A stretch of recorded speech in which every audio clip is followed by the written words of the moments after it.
দাবি নিয়ে ফের বন দপ্তরের মুখ্য সংরক্ষকের কাছে ডেপুটেশন প্রদান করেন বন মিত্ররা। সোমবার তারা রাজপথে বিক্ষোভ মিছিল করে দপ্তরের সামনে জমায়েত করেন। তাদের অভিযোগ, দপ্তরের আধিকারিকরা বারবার আশ্বাস দিলেও কোনো কাজ হচ্ছে না। তাদের দাবি দ্রুত বেতন বৃদ্ধি করে 15,000 টাকা করতে হবে।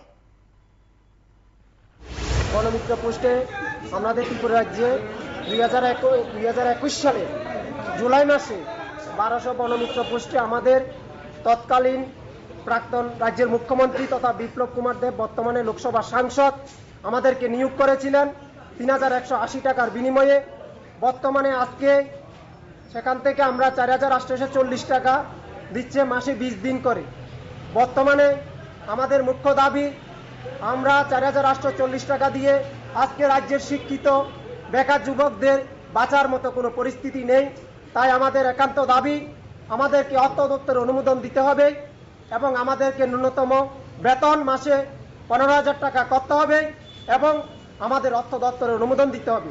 তার জন্য আমরা একাশে ডেপুটেশনে মিলিত হয়েছি।